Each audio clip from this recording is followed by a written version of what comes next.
মিমি রাজার পাশে বসে রাজা মিমির হাতে গিটারটা দিয়ে দেয়। রাজা মিমিকে পেছন থেকে জড়িয়ে গিটারের ওপর রাখা মিমির হাতে হাত রেখে গিটারের সুর তোলে। तुम मेरे हो इस पल मेरे हो, कल शायद ये आलम न रहे, कुछ ऐसा हो तुम ना रहो, कुछ ऐसा हो हम ना रहे, ये रास्ते अलग हो जाए, चलते चलते हम खो जाए, मैं फिर भी तुमको चाहूँगा, मैं फिर भी तुमको चाहूँगा, इस चाहत में मर जाऊँगा, मैं फिर भी तुमको चाहूँगा। পরের দিন সকালে মিমি উঠে দেখে রাজা ওর কাঁধে মাথা দিয়ে ঘুমোচ্ছে। এই যে রাজা বাবু, সকাল হয়েছে, ওঠেন। সকালকে হতে নিষেধ করো। মিমি রাজার হাত ছুটিয়ে রুমে আসে।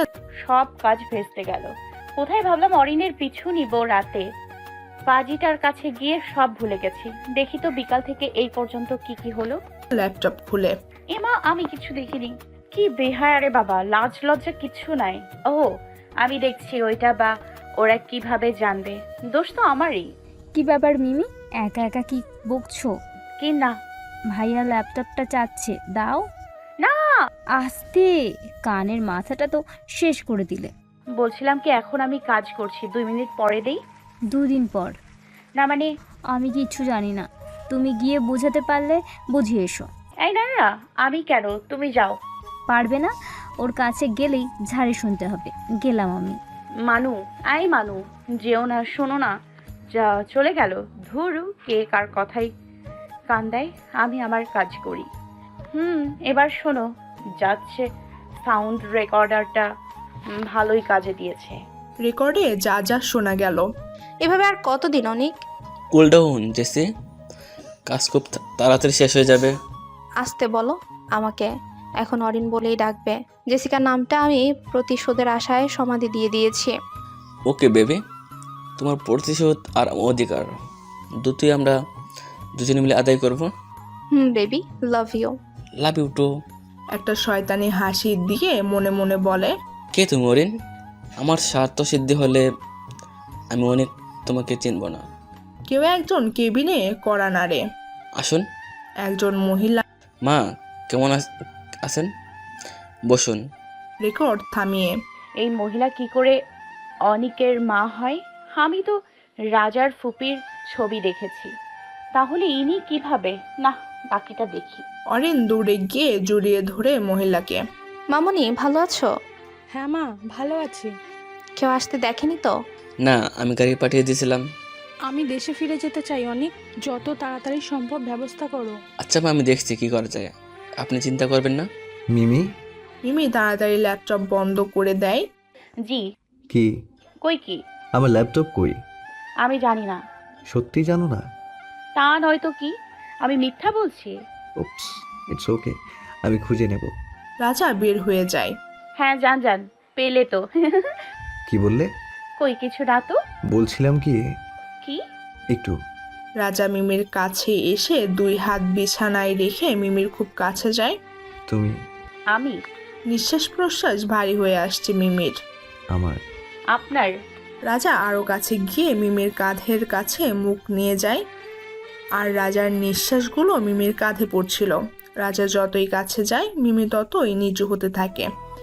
এক সময় মিমি বালিশে মাথা রেখে শুয়ে যায়, আর রাজা মিমির ওপরে নিজের ভর সামলে রেখে বলে, তুমি আমার। আমি আপনার? তুমি আমার ল্যাপটপটা বালিশের নিচে লুকিয়ে রেখেছো, সেটা বলনি কেন? বালিশের নিচে হাত ঢুকিয়ে ল্যাপটপটা বের করে নিয়ে চলে যায়। মিমি আবুল বনে হাঁ করে রাজার যাওয়ার দিকে তাকিয়ে থাকে। অনেকক্ষণ পর ধ্যান ভাঙলে ল্যাপটপ দৌড়ে রাজার রুমে গিয়ে রাজার হাত থেকে ল্যাপটপটা নিয়ে বুকে জড়িয়ে ধরে।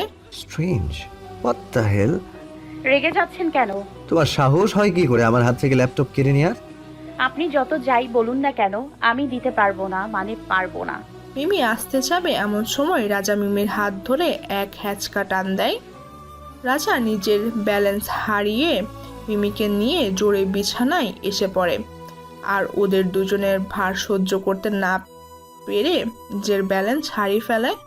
ও মাগো, মরেই গেলাম গো। এই যে, আপনি জাহান্নামের আগুনে পড়েননি, সো এতটা চেঁচামেচির কিছু নেই। রাক্ষস একটা। মাগো, হাত পা গুলো ছুটে গড়াগড়ি খাচ্ছে মনে হয়। আমার হাত পা ভেঙে গেলে আমার তো বিয়ে হবে না। গরিব মা ভাইয়ের কাঁধে সারা জীবন থাকতে হবে। এখন কি হবে আমার? আমি তো পা নাড়াতে পারছি না। Oh, you just shut your mouth. ভাঙলে আমার ভাঙবে, লোকের কি যায় আসে? চুপ করতে বলেছি, কানে কথা যায় না? এত কথা বলেন কিভাবে? বিরক্ত লাগে না? মিমি মুখে আঙ্গুল দিয়ে মাথা নাড়িয়ে রাজাকে দেখিয়ে চুপ করে মনে মনে বলে, আমি তো মানুষ, তাই এত কথা বলি। রাক্ষস হলে বলতাম না। দেখি কোথায় লেগেছে। এইখানে। পাটা রাজার মুখের সামনে এগিয়ে ধরে। রাজা রাগী চোখে তাকালে পা নিচে নামিয়ে নেয়। রাজা মিমির পায়ে ওষুধ লাগিয়ে কোলে করে ভাঙা বিছানায় বাইরে এনে ড্রেসিং টেবিলের সামনে বসিয়ে খাট খুলে বারান্দায় রেখে আসে, আর মেঝেতে বিছানা পারে। তারপর মিমি হাত দিয়ে বিছানায় যাওয়ার জন্য ইশারা করলে রাজা মিমিকে বিছানায় নিয়ে যায়। শোনেন না, কি হয়েছে? ল্যাপটপটা দেন না একটু, কেন? আমার কাজ আছে। কোনো কাজ নেই, চুপ করে শুয়ে থাকো। অনেকদিন আম্মুকে দেখি না। আমার অসুস্থ মা না জানি কি অবস্থায় আছে, তাই ভিডিও কল দিতাম, ফোনে প্রবলেম দিচ্ছে। রাজা আর কিছু না বলে ল্যাপটপটা দিয়ে দেয়। মিমি ল্যাপটপ হাতে পেয়ে মনে মনে মহা খুশি হয়ে যায়। সে অনিকার অরিনের পরের ঘটনা দেখতে থাকে। অরিনের রুমের ফুটেজ দেখে অরিন কারোর সাথে কথা বলছে। হ্যাঁ, আমি চেষ্টা করেছিলাম কিন্তু পারিনি। বারবার একটা উটকো ঝামেলা রাজাকে বাঁচিয়ে দিচ্ছে। কিন্তু কতদিন?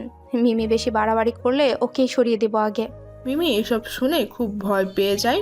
রাজার রুমে কিছু ফল আর জুস হাতে নিয়ে গিয়ে দেখে মিমি খুব ঘামছে আর ঘাবড়ে আছে। কি হয়েছে? Any problem? মিমি রাজার মুখের দিকে তাকিয়ে আছে। কি দেখছো? আপনার সাথে কিছু কথা ছিল। বলো। আমি চলে এসেছি। রাজা ঠাস করে মাথায় বাড়ি দিয়ে, তো কি নাচবো? মারলি কেন বেজিমুখো? ছুঁচো একটা। চিড়িয়াখানার বান্দর। এই দাঁড়া দাঁড়া, ওর পায়ে কি ওইটা? আর তোর খাট কই গেল? তোর বান্ধবী মোটা হয়ে গেছে, তাই বসার সাথে সাথে খাট ভেঙে পড়ে গেছে। কি আমি মোটা? আল্লাহ, এই একটা রহম তোমার উপর করেনি। হব, আমিও মোটা হব একদিন ইনশাল্লাহ, সেদিন দেখে নিব। ওহরে, খাট ভেঙে পায়ের এই অবস্থা। ল্যাপটপের কাজ শেষ? এই নেন। রাজা বেশ অবাক হলো। একটু আগে ল্যাপটপে জন্য জীবন দিয়ে দিচ্ছিল, আর এখন ফিরিয়ে দিচ্ছে। না থাক, আপনি বরং খোড়া মানুষ নাটক দেখেন। নিজের জন্যই তো।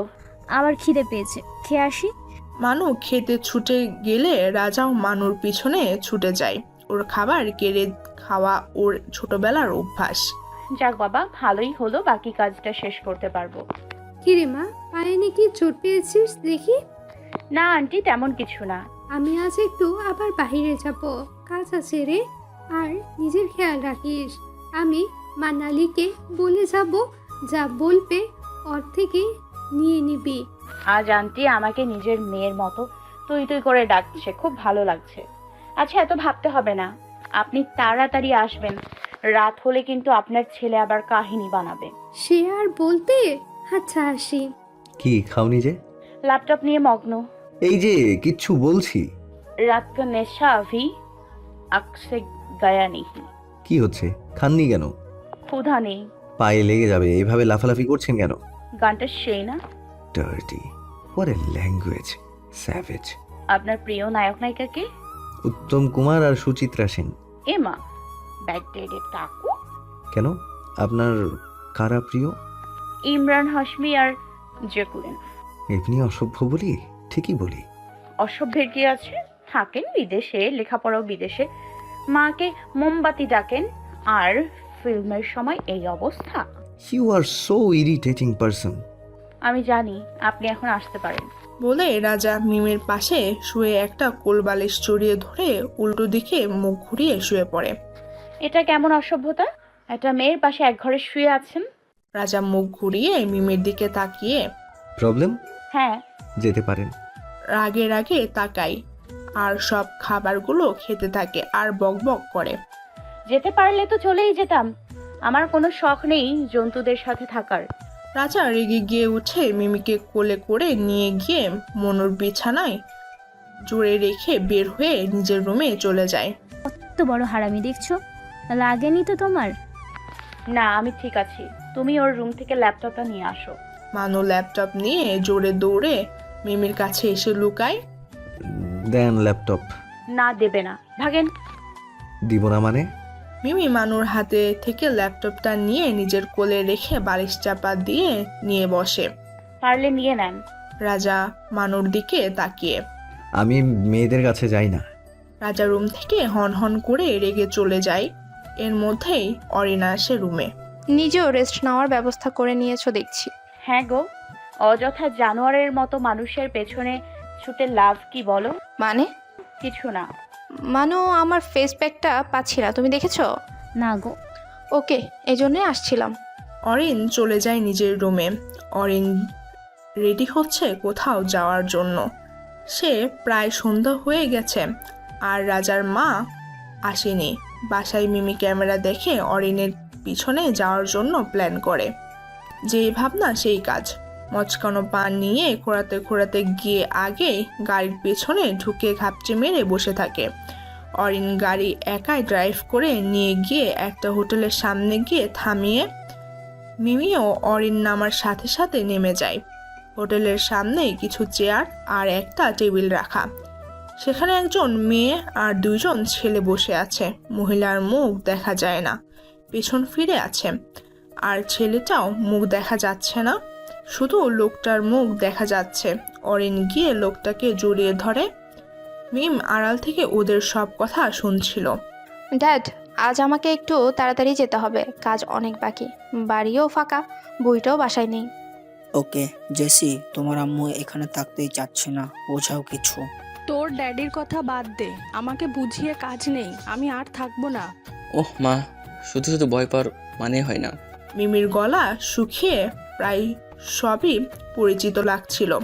সবাই উঠে দাঁড়াতেই মিমির চোখ মাথায় উঠল। এ কি, এটা তো সেই মহিলা যার সাথে অনিক আর অরিন কথা বলছিল। তার মানে এটা অরিনের মা আর ওটা বাবা। এটা তো অনিক। আমি চাই আপনাদের প্রতিশোধ পূরণ হোক, আর আমার উদ্দেশ্যও তাই।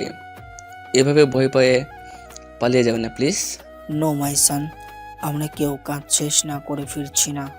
তার মানে সেই মহিলা যে কিনা রাজার বিরুদ্ধে থানায় জিডি করেছিল। ড্যাড, আমাকে যেতে হবে, সুযোগ পেলেই কাজ সেরে ফেলতে হবে। অরিনের বাবা মা ওই হোটেলেই থেকে যায়। আর অরিন অনেক এক গাড়িতে আসে। গাড়ির পেছনে মিম ঘাপটি মেরে বসেছিল আর অনেক অরিনের কথা শুনছিল। আচ্ছা অনিক, রাজা তো তোমার আপন মামাতো ভাই, তাই না? হুম। তাহলে ওর সাথে এমন বেইমানি করতে তোমার খারাপ লাগছে না? আর রাখো তো খারাপ লাগা। ও মামার সাথে ঝামেলা করে দেশে ফিরে সব প্রতি একা ভোগ করছে। আমার মা মামার একমাত্র বোন, তার কি আমার মায়ের কি এই সম্পদের উপর অধিকার নেই? সারা জীবন আমার মামা শুধু নিজের স্বার্থ দেখেছে। আমার একটা ছোট বোন ছিল, ওকে মামা নিয়ে গিয়ে কি যে জাদু করেছে, ও আমাদের কাছে আসার নাম নেই না। এই জন্য আমার মা কেঁদে কেঁদে শেষ হয়ে যাচ্ছে। বুঝলাম, তাই বলে এই জন্য রাজাকে মেরে ফেলতে দুবার ভাবছো না? বা আমাকেও তো বাধা দিচ্ছ না? কেন, রাজার উপর তোমার মায়া বসে গেছে নাকি? না, তেমন কিছু না। আজও আমার বোনের মরা মুখটা আমার চোখের সামনে ভাসে। কতটা কষ্ট পেলে মানুষ নিজের জীবন দিয়ে দেয়। চোখে জল নেমে আসে অরিনের। আর কিছুদিন তারপর সব জ্বালার অবসান ঘটবে। তার মানে এই অরিন তনুশ্রীর বোন, কিন্তু দোষ করলো রাজার বাবা আর মরতে হবে রাজাকে। এটা আমি বেঁচে থাকতে কিছুতেই হতে দিব না। অনেককে বাসায় দিয়ে অরিন বাসায় যায়।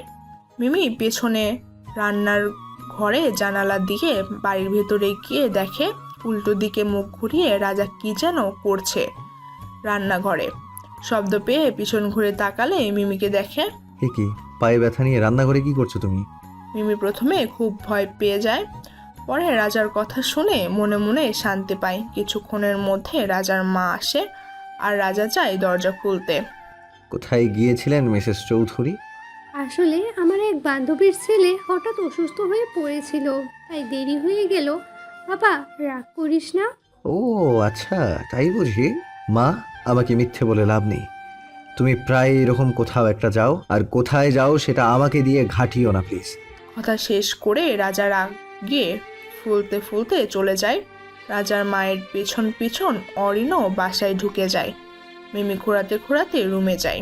এইভাবে না হাঁটলেই চলছে না বুঝি। মানু, তোমার সাথে আমার কিছু কথা আছে। কি কথা? আমার বিয়ে নাকি?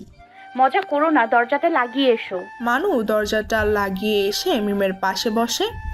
মিমি মানুকে সব খুলে বলে। মানু ভয় পেয়ে যায়। মিমি মানুকে দিয়ে প্রমিস করিয়ে নেয় এটা যেন সে কাউকে না বলে। মিমি ঠিক করে যে অরিনের সাথে কথা বলে বিষয়টা মিটিয়ে নিবে। অরিন, অরিন, হ্যাঁ স্যার, বলুন। তুমি অনেককে বলে দিও আজ থেকে আমি অফিসে জয়েন করব। তাহলে তো আমার ভালোই হয়। এই চার দেওয়ালে তোমাকে কিছু করতে পারছি না আমি। কি হলো, শুনতে পেয়েছো? জি স্যার, বলে দিব। রাজা রেডি হয়ে খেয়ে অফিসে বের হয়ে যায়। অরিন আর মানু আজ আলাদা আলাদা বের হয় রাজার আগেই। মানু অরিনকে ভয় পেতে শুরু করে, তাই অরিনের থেকে দূরে বেশি থাকে।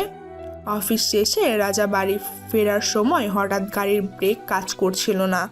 সে অনেক চেষ্টা করে গাড়ির একটা গাছের সাথে লাগিয়ে থামায়। মাথায় অনেকটা কেটে যায়। কোনোভাবে বাড়িতে আসে।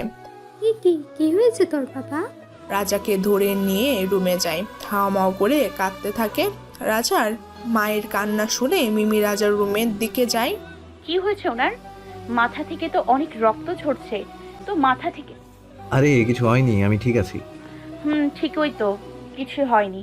কথা বলতে বলতে মেডিসিন বক্স নিয়ে এসে রাজার পাশে বসে মাথায় ব্যান্ডেজ করে দেয় আর বলে, কিভাবে হলো? গাড়ি ব্রেক ফেল। নতুন গাড়ির ব্রেক ফেল মানে গাড়িকে জোরে চালাচ্ছিলেন? না, নর্মালি ছিল। তাহলে কিভাবে এটা সম্ভব? আমিও বুঝতে পারছি না। মানু আর অরেন বাসায় এসে কাউকে না দেখে রাজার রুমে গিয়ে দেখে রাজার রুমেই আছে সবাই। কিভাবে হলো এই অবস্থা? Brake fail. সাবধানে ড্রাইভ করতে বলি, কে শোনে কার কথা? এইরকম হলে তো মরে যাওয়ার কথা। আপনি কিভাবে বেঁচে গেলেন? কোনোভাবে একটা গাছে গাড়ি আটকেছিলাম। অরিনের প্রশ্ন শুনে মিমি আর মানু হা করে তাকিয়ে আছে। মিমির বুঝতে বাকি থাকে না এটা অরিন আর অনেকের কাজ। সবাই নিজ নিজ কাজে ব্যস্ত হয়ে পড়ে। মিমি রাজার রুমে ওর বেটে মাথা পাশে বসে আছে। মিমি, হ্যাঁ বলেন, কিছু লাগবে? আমি না কারোর সাথে কিছু শেয়ার করতে পারি না। মনের ভেতরটা খুব ভারী ভারী লাগে। আমাকে ট্রাস্ট করেন? সব থেকে বেশি।